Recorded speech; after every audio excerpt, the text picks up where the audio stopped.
22 अप्रैल को जम्मू कश्मीर के पहलगाम में आतंकियों ने मासूम देशवासियों को जिस बेरहमी से मारा है,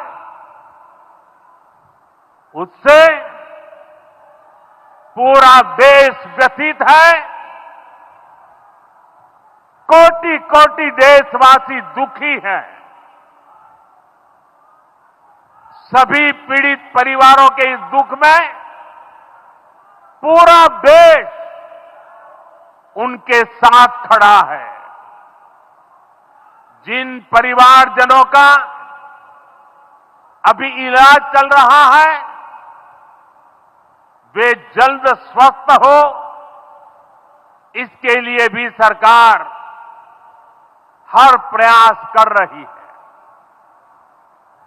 साथियों, इस आतंकी हमले में किसी ने अपना बेटा खोया, किसी ने अपना भाई खोया, किसी ने अपना जीवन साथी खोया है। उनमें से कोई बांग्ला बोलता था, कोई कन्नड़ा बोलता था, कोई मराठी था, कोई ओडिया था, कोई गुजराती था, कोई यहां बिहार का लाल था।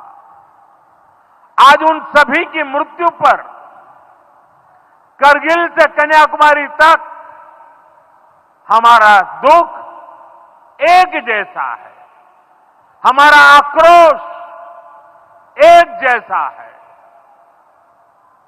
ये हमला सिर्फ निहत्थे पर्यटकों पर नहीं हुआ है। देश के दुश्मनों ने भारत की आत्मा पर हमला करने का दुस्साहस किया है। मैं बहुत स्पष्ट शब्दों में कहना चाहता हूं, जिन्होंने ये हमला किया है, उन आतंकियों को और इस हमले की साजिश रचने वालों को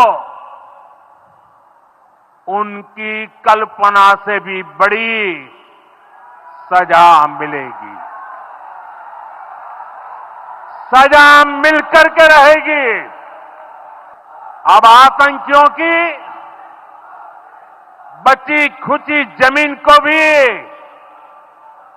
मिट्टी में मिलाने का समय आ गया है।